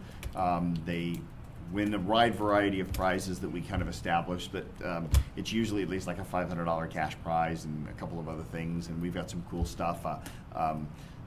Cheryl Hunter has usually included like 2 or 3 hours worth of legal services in there. I mean, the total package usually comes up to about, I don't know, $2-3 grand in services and cash and stuff as well. And ultimately, it's just very fun. It's good to see what you're made of and see how you pitch. That's Pitch Fest. So it's peer-to-peer pitching. And then after we get through the peer-to-peer pitching, those top 10, oh, by the way, those top 10 then get individual mentoring for about an hour or two to prep them for Pitch Fest that night. And then we do the Pitch Fest. And we ask everybody to come back that night, whether they won or lost, to deliver the pitch. And where is this held? We usually do it either at the Center Club or last time we did it was at UT inside their pitch theater, which was a fun place to do it. So we don't know where, we haven't picked out the location, but it's somewhere in Tampa. Yep. It's a great day. We will have a momentum session before that, and that's Momentum 5, which is to really kind of prepare you and just get you freshed up on pitching. So we'll give you guys those dates a little bit later. And before that happens, or in the meantime, but when that happens, we want to make sure though that this doesn't just fall off of a cliff. So we have scheduled a party for you guys that we would like to hold in your honor on June 1st, which is a Friday, at the Center Club or the Tampa Club. Scheduled a party for you. Okay. Center Over Club. there. Well, all right. Let me just double check because they told me Tampa Club a second ago. So from 5 to 7 p.m. June 1st, which is a Friday, we would love to. We're just gonna have a cocktail party. You're invited. Your spouse, your family is invited. We'd love to have you guys there. I'm pretty sure it's at the Tampa Club, not the Center Club, but he texted me Center Club. I think he meant Tampa Club. And I'll find out that for you. Having said that, let me finish up and wrap up here with a couple of things. Number one, I want to share with you a few things that you need to do in order to maximize the benefit from KPI. Okay?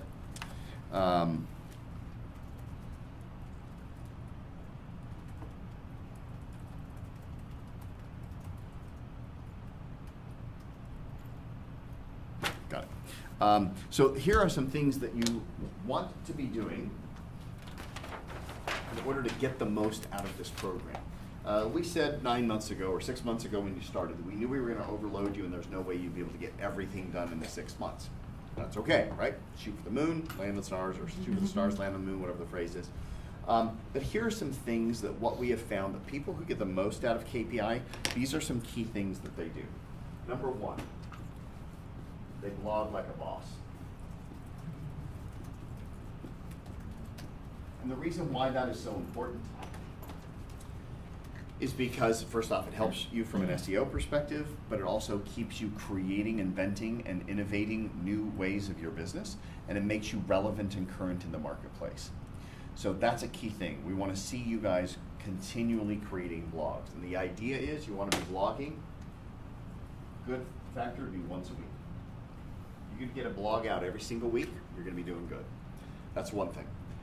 The next thing we want you to do is we want you to get out of your office, whatever office that is. If you work out of your house, get out of your house. If you have a brick and mortar like we do, get out of that office, all right? And here's why I want you to get out of the office. We want you to get out of your office for two reasons. Number one, when you're out of your office, you're probably not doing administrative functional shit. You're probably doing executive brand building stuff, right?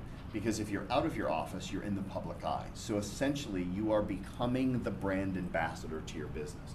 But when you're in the office, you're just probably getting stuck in the weeds.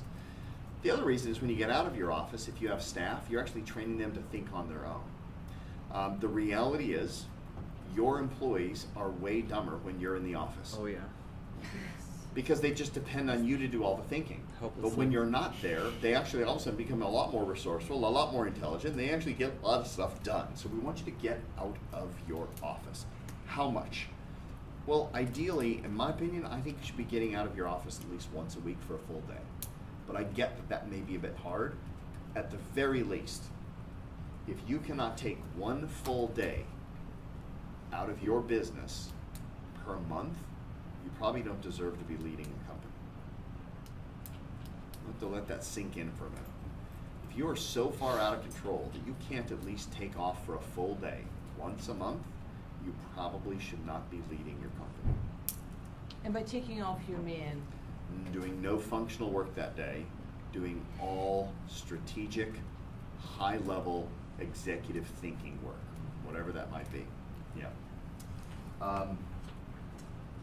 Another thing that we recommend and we see the best people in KPI are doing is they're actually creating partnerships.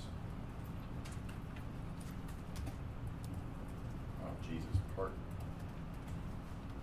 talking and writing, not my thing today. Partner, I'm going to put, actually, I will say partnering. And I don't mean in terms of partnerships with your business as much as I mean associating with other high-level performers to be in a peer group that is challenging you, that is holding you to a standard, right? So whether this be joining Vistage, for example, which is a mastermind program which forces you to think beyond your current scope of performance, whether it be a leadership council, whether it's something where you're networking with a peer of successful individuals is absolutely crucial. Another thing you should be doing is you should be pitching to the media. Absolutely.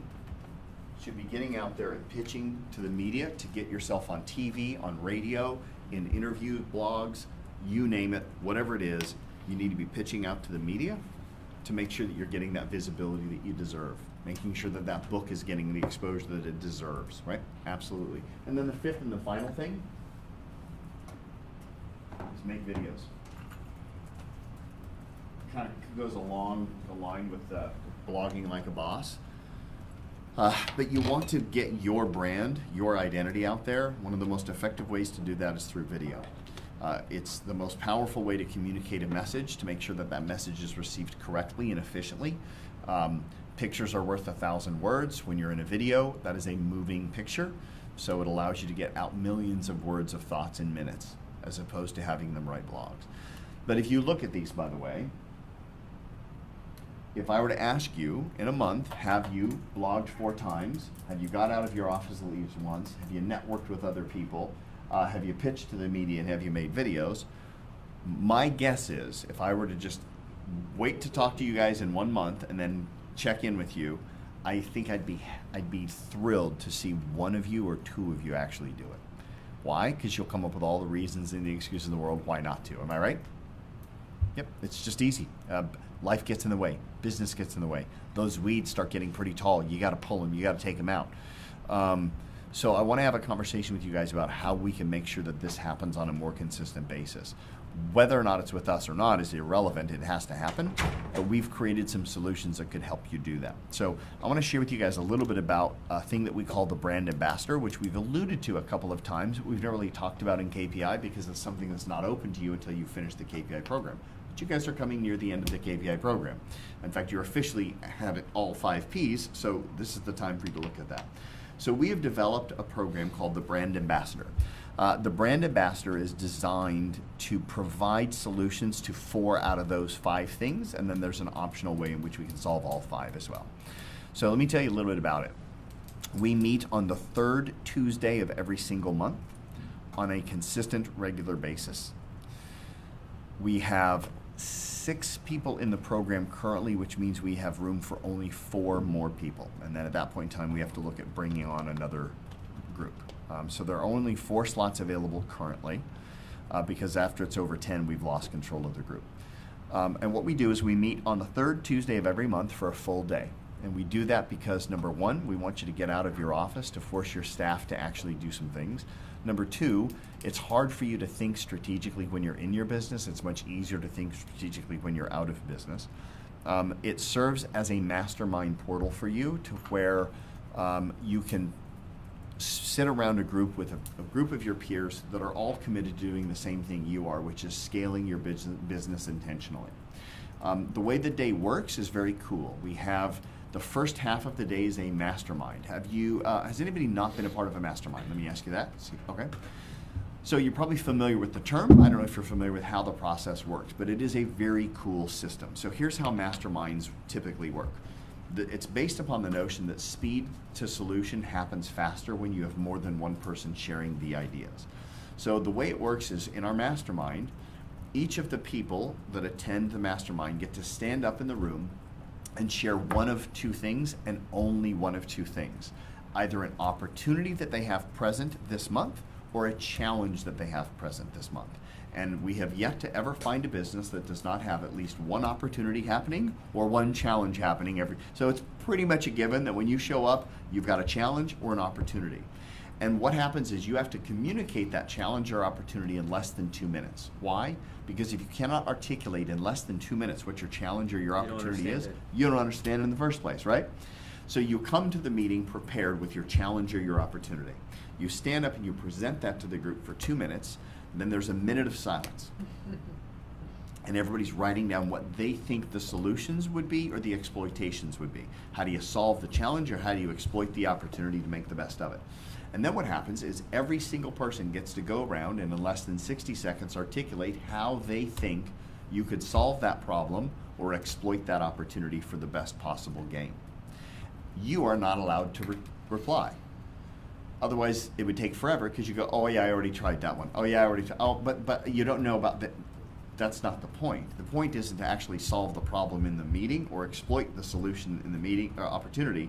The point is to give you the ideas on how to do that, and then you can follow up with that person later for a dialogue outside of the environment. But the thinking being, by the way, you got 10 people sharing with you an idea on how to exploit an opportunity or solve a problem. 9 out of them might very well suck. But there's that one in that room, that solution, because chances are whatever problem or opportunity you're facing, somebody else has already experienced it anyway, so they know firsthand how to fix it or exploit it. And it's very fast-paced, it's very effective, and it operates off of this notion that we give to get, and we stay focused on that, and we're not distracted by our phones or our emails or anything. We're really listening intently because we have as much of a vested interest in the other 9 people succeeding as we do in having us succeed. So that's the first half of the day. The second half of the day is really fun, in my opinion. We call this our asset builder. And what we do is each month we focus on helping you to develop and build an asset inside your business, which will help you increase your multiple on exit should the day come that you ever want to sell your business. We feel that every business should be groomed in such a way that it could be sold. And here's what, regardless if ever you want to sell your business, that's irrelevant. The fact of the matter is if you don't have a business worth buying, then you bought yourself a shitty business. Does that make sense, right? Like, you don't have to sell it, but damn, don't you at least want to own one that everybody would want to buy? Because if you own one that nobody wants to buy, you got yourself a pretty crappy company. So we focus on key assets that we know help increase the multiple on exit in your business. And sometimes we bring in guest speakers for that. Sometimes it's just us saying, here's the thing. And what happens is, and I can show you this real quickly, by the way, if you want. Up on the screen still. We actually manage everything through a Trello account. So we'll set you up with the Trello account. And we have, here we go, brand ambassador. And what we do is we track each and every one of the opportunities or the challenges that are being held. And we go through, and we have, for example, here's Bill, here's an opportunity, here's the things he has to do. He has to contact Feeding Tampa Bay and reach out to a moving company like College Hunks and 2 Men in a Trunk.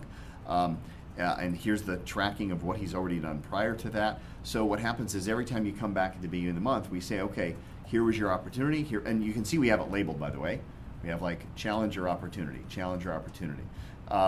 So we're tracking them all the way down from starting block to 1/3 to 2/3, all the way into the completion.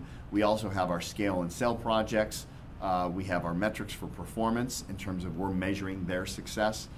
So we manage all this. Everybody has to check in. It's a great way to kind of hold you accountable and help you to actually build tangible assets inside your business.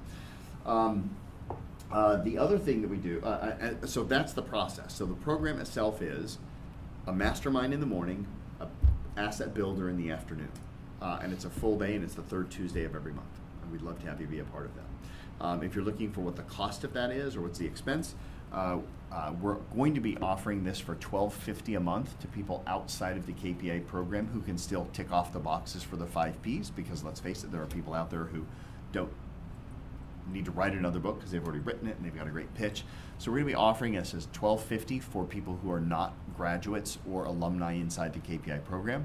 For anybody who's inside the KPI program, it's only $750. If you were to compare that to other groups that do something similar, we're actually coming in probably about 25% under what most mentorship programs or mastermind programs. The typical mastermind programs out there like Vistage or CEO Council, they're usually about $1,000 a month. Which, by the way, and it's worth it. It really is. We just want to make sure that we're giving a great opportunity for our clients because we know that it's in our best interest to make sure that we can keep you in the process and the fold. So if you're the kind of person who understands the value of great ideas and insights, there should be no reason why you shouldn't be able to get $750 worth of value at the end of every month, just in the accountability, the scalability, and the solutions and the exploitations of your opportunities or problems. Now, there's a couple of things that we do to make this a little bit more incentivized as well. You can sign up for a 90-day contract for this, so this is also unlike typical mastermind programs which ask for a 1-year commitment.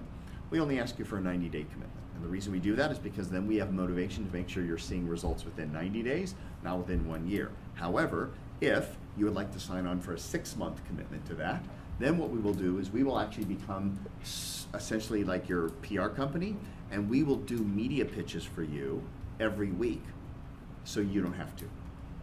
Oh, shoot, I forgot. There's one other service inside included in the $750, which you cannot get in any other mastermind program as well. I'm sorry, I should have looked up there. The other service, so it comes with a 1 full day of mastermind / asset building, but here's the other thing. We will write for you a blog every single week. So we have a writer, her name is Charlene, she's on staff, and we will assign you to her. She will get to know your business, and she will write for you anywhere between I think it's a 300 to 500 word blog every single week. And the cool thing about that is that she'll write your blog for you, and it will be distributed on your blog. We'll have you actually create her as an administrator on your blog, so she can literally just upload it to your blog. It'll be pending. You can get on, you can preview it, make whatever change you want, and then it can be published. And it's set to get published automatically whether you preview it or not. So it incentivizes you also to get out and preview the blog. If you were to put that in perspective, by the way, and hire a ghostwriter to do that, you'd be spending somewhere on the low end of $60, upwards on the high end of $100 to have them write blogs for you. She's very skilled. It includes everything from her tagging things appropriately, using the right headline so it has smart SEO, all of the graphics that are included. We actually subscribe to an organization that allows us to have royalty-free images, so you don't have to worry about somebody coming up and suing you later for the picture. So we will write one blog for you per week. If you already currently write blogs, is there anybody here who's consistent about blog writing already? So Stacy, you may not need somebody to write a blog for you once a week, right? Then in that case, how can you get some value from this? Because we want to make sure you get the value. We do one other thing, which is an option as well, and I'll show this to you, which is kind of cool. I'll show you a sample of what we've done. We will write for you one ebook a month. So instead of 4 blogs, it'll be 1 ebook. Now, I will tell you, the workload is the exact same. It's essentially the length of 4 blogs. So these are mini ebooks, and I'll show you an example of one of them. And this is designed to help you exploit your SEO practices more effectively. Here we go. So this is my book, Public Speaking, by Topher Morrison. I took that book and took the exact theme and graphic for it, and I wrote a book called The Profitable CEO, and this is that book. This is strictly for the purpose of making sure that when people are looking for CEO, profitable, how can I maximize my profit as an owner of a company, we've tagged everything effectively with that. This book takes less than 20 minutes to read. In fact, I'm going to thumb through it for you real quickly, right? So here's the book.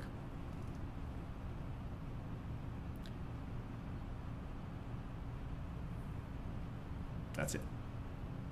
Okay, so these are but the cool thing about ebooks on Amazon is that it's an ebook. Nobody's looking at the page number of it, and these we recommend to be free. I'm actually selling this one for 99 cents right now, but we're going to pull that down and just offer it as a free ebook. Okay, so we can write for you one ebook like this per month, which is designed to help you really establish your SEO because you cannot compete with Amazon. Why don't you use Amazon to your advantage? The way the ebook works is we design the cover for you, we lay the book out for you, and we upload it for you. So you have no work to be done other than just making sure you make the changes inside the book. Both ebook and blog, I want to be very clear. This is not a ghostwriter writing your book and then doing unlimited edits. What we're doing is we're writing the content for you, we're handing it to you, and we don't want to get any feedback from you. You make the changes. right? Now in the beginning, the first 4, we actually do want you to give some feedback to Charlene so she can start to learn about your style a little bit. But after that first month, it really is, you know, so there's 2 options. One is you can buy really shitty content marketing that people will do for you very cheap. The other one is you can hire ghostwriters that write for you and you have unlimited edits, right? So the really shitty stuff is about $50 an article. The really expensive stuff is $250. We're coming in right here. These are 4 blogs for you. We want to be somewhere in between that. So they're really high quality, specific to your industry, based upon your instinct. And by the way, you have a strategy session with Charlene every month on what articles you want her to write. So it's also not we're just generically giving you crap. These are things that you want specifically written. She writes them, and then the idea is you do the editing on your own, which takes all of maybe 10, 15 minutes, right? So they're already done. They're publishable ready. It's really just personal style. If you wanted to say something a little bit differently, maybe she missed the mark. So just want to be clear on that, right? This is not something where it's a big, heavy project.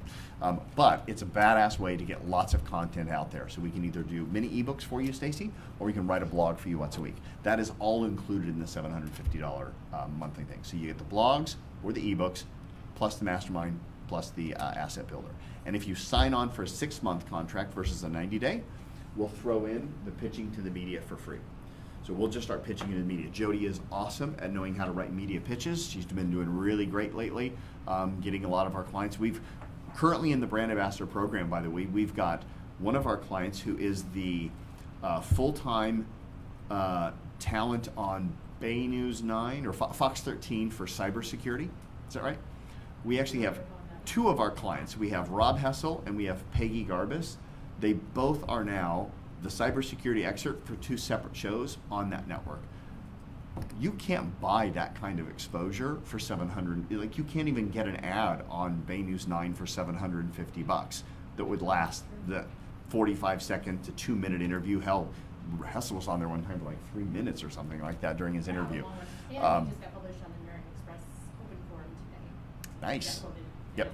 So she's constantly out there searching. We actually belong to a company called ProfNet, and ProfNet is essentially reporters from all over the world looking for specific articles, and they're pitching them out to people on ProfNet, which is different than HARO, Help a Reporter Out, which Bruce talked about. The difference there being that you've got, it's completely free on both ends, so you have massive competition, but we spend a good amount of money every year to be on this ProfNet, which means we're getting the best and the highest quality leads. So we've had some pretty cool success and luck with that one. What's that? Money Inc. Yep. So, what's that? And that's Open Forum, like we get these interviews. Like Yeah. 20-minute interviews, and wow, you're a great resource. Can I use you again? Okay. Yeah, and so that's kind of cool. So that's for people who do the 6-month contract. Videos. If you'd like to create videos as well, that's an upsell. And if you want, what we can do is we can create for you one video per month, no longer than 5 minutes. And basically the way that works is you can either repurpose one of your blogs or you can script whatever it is that you want. And we can put you into our studio with our Blackmagic camera, our Sennheiser microphones, our professional lighting, and we bring in our shooter to video you. We've got the teleprompter ready to go. You can script the whole thing out. You can do up to 5 minutes once a month for $500. Now, if you want to go to any video production company and tell them that you want a 60-second video, professionally recorded, edited, and finalized, it's going to be over $500 every single time, by the way. Can anybody testify that you've hired video production companies? $500 is a very good deal. And here it gets even better. Each month, if you do the $500 month for the video, if you want to upgrade and do 2 or 3 or 4 videos, you can do additional videos every month for $200. Same deal, up to 5 minutes, $200 per video. So we actually want to encourage you to do more than 1 video, as we'll just do 1 a month. We'd like you to do 2 or 3 because you can get it for real cheap. So that's an option, an available upgrade if you want that. Do you have any questions on the brand ambassador? Yes, Stacy. So curious what the format is when you're looking at you said the masterminds in the morning, and I saw that, and I don't know what program that was that you showed us. Is that, so we're here, Mm-hmm. Is that mastermind is that the additional part that you talked about? Yeah, that's in this room. So we're actually talking here? Yes. Okay. Yeah, well, we typically do it in there because we got 6, but once we have the 4, we can't fit them inside our boardroom. So it'll be here every single month, the 3rd Tuesday of every month. We're going to meet here, and it's 10 people, and we get down to business, roll up our sleeves, and we hold each other accountable. So you're coming with an opportunity or A challenge, yeah. You have one opportunity, one challenge. Oh, and by the way, and then during the month, you've got support from Jody. So Jody has now been promoted to Director of Client Experience. So she will be there to shepherd you through that process, hold you accountable. She's the one that logs in onto the Trello and says, okay, these are the things you said to get done this month. What day are you going to do this? What day are you going to do this? What day are you going to do this? And she can follow up through phone and email as well to hold you accountable. Is it a project management? Yeah, it's a project management system. If you're not, it's free, by the way. There's no charge for I that. use Glip, so I'm sure it's pretty similar. It's probably pretty similar. So if you could just take one and pass it around, and if you want to do this program, we would love to have you join on. The next session starts the 3rd Tuesday. I think there's a 3rd Tuesday of every month. Huh? It's the 4th Tuesday of. 4th Tuesday of every month. I apologize. So if you sign on, if you want to get it into your calendar, I'll tell you right now. Your first date is going to be the 22nd of May, and that's the first date, and then you'll just put into your calendar every single 4th Tuesday of every month. This month actually has 5 Tuesdays, so keep that in mind. It's not the last Tuesday of every month, it's the 4th Tuesday of every month, which typically would be, but it's not always. And we do not tell you what the asset is that we're developing that next month for you, because we don't want you to get into the habit of, oh, well, that one's not important to me, I'm not going to come. That's not the point of this. Any questions? All right, cool. I'm also going to hand out your feedback forms as well, and if you could fill out both of those, that'd be great. Or if you only fill out one, that's okay too. You can return the piece of paper to us. If you have individual questions you might have for us, just let us know. We can talk with you individually on that as well. Did you guys have a good time today? We did. It was a great session. Yeah. Who did you like more, Rhea or Cheryl? Well, they're not here, so we can ask them. They were both great, but Cheryl, I think, was really, really helpful. Yeah. It was less anecdotal and more like instructional. Yep. If that makes sense. Good. Shared sentiment, different? I'm curious, in the portal, does it cover, do you cover like how to go about looking at partnerships as far as like for referral opportunities and things like that? Like strategy. We actually have a lot of data have inside some the stuff portal. in there? Yeah, Okay, yeah. that's what All I'm those looking 6 at. things, we break out each of them individually, and there's lots of content in Because there. we're looking at, these 150 lists, and so of course mine's like next step.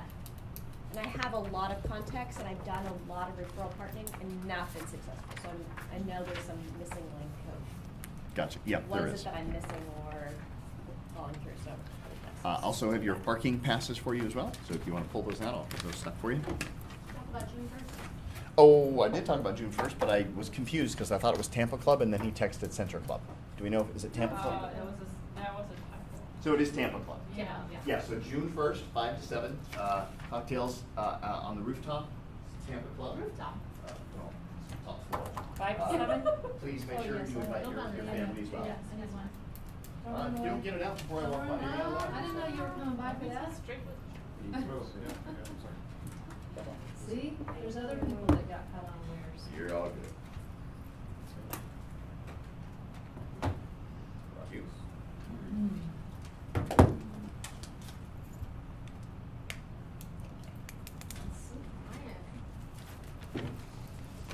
Oh. Save that one.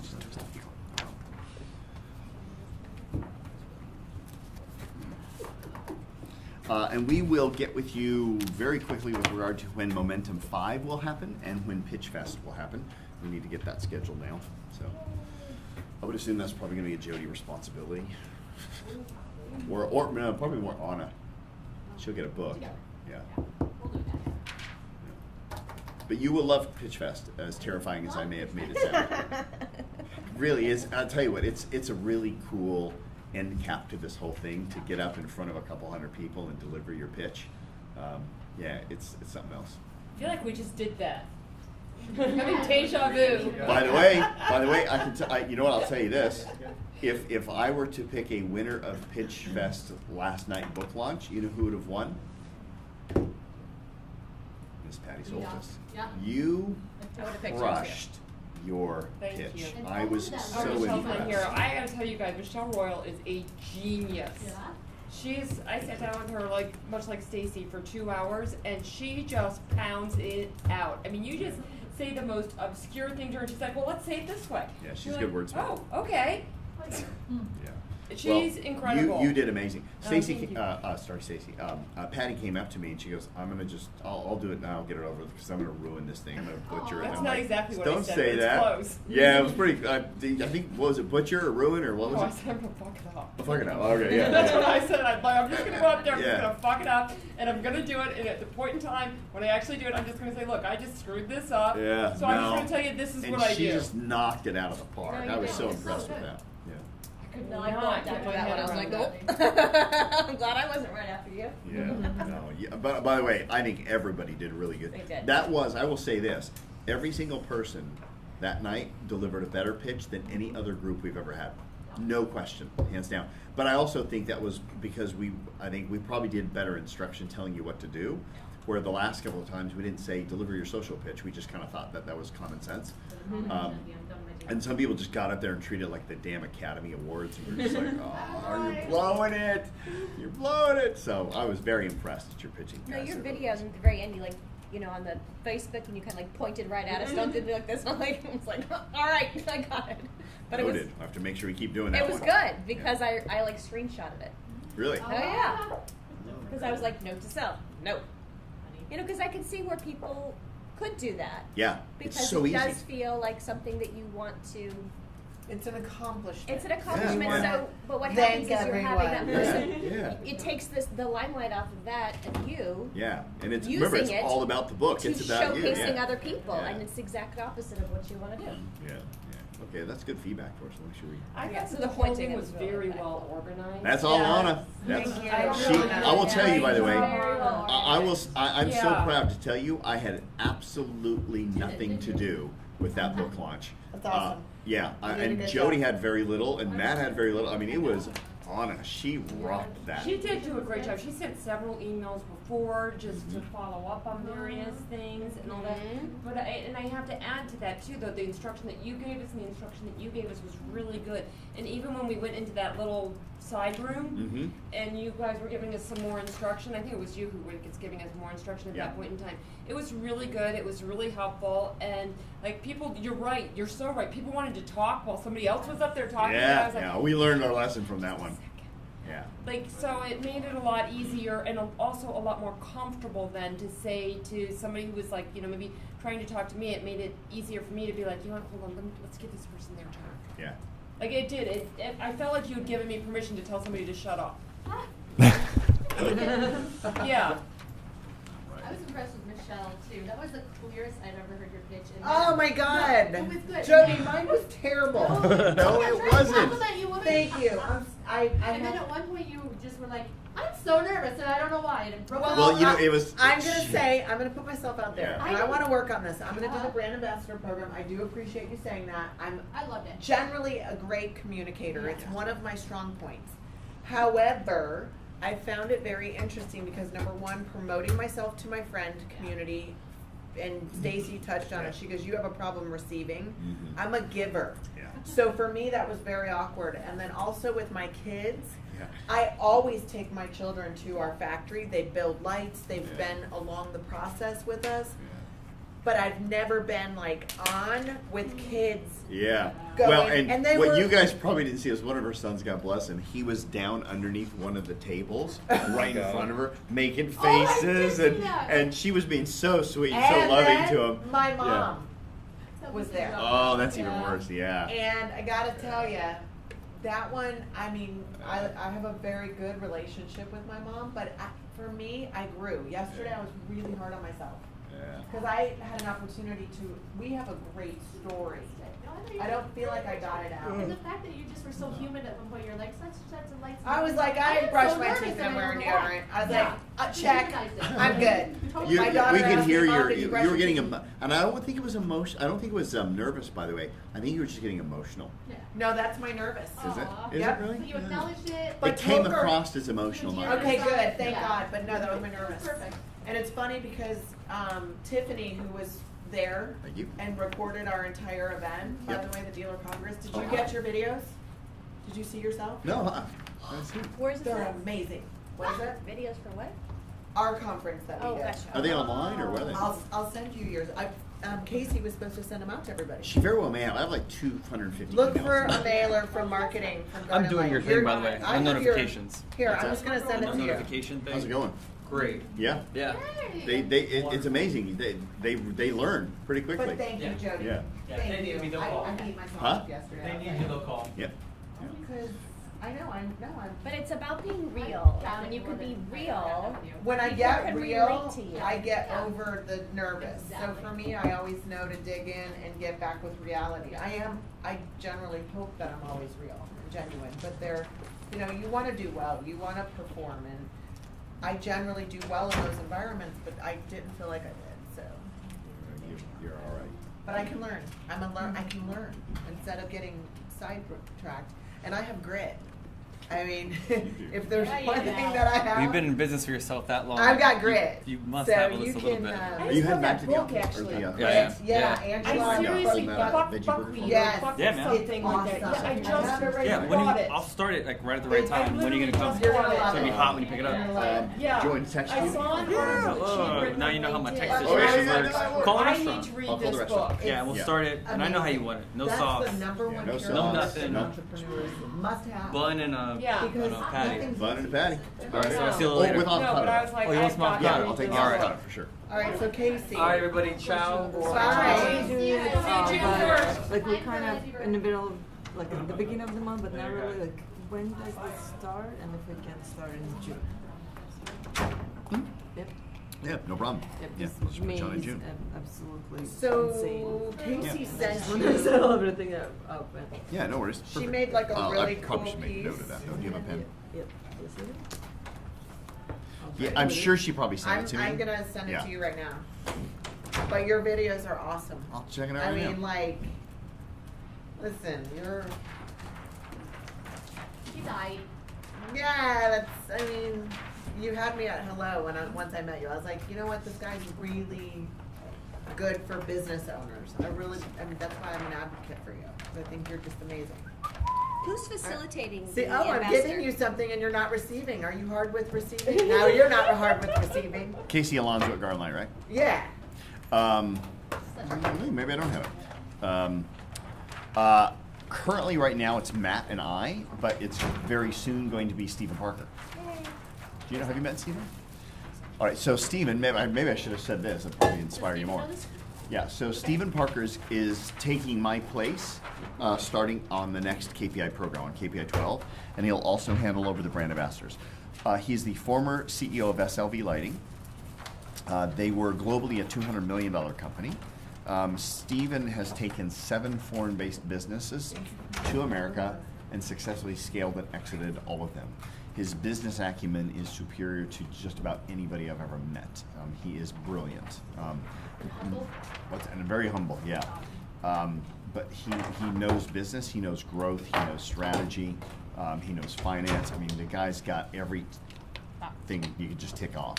We are I don't even know how we actually convinced him to do it, but he's also a graduate of KPI. When he left SLV Lighting, he was on a non-compete for 1 year, hired us to help him brand himself as the ultimate CEO to take foreign-based businesses into America. But by the end of the KPI program, he was so inspired by entrepreneurialism that he actually wanted to start his own business. And so he actually started a lighting company with some of the partners, some of the people who left SLV when he left, and was able to secure $100.5 million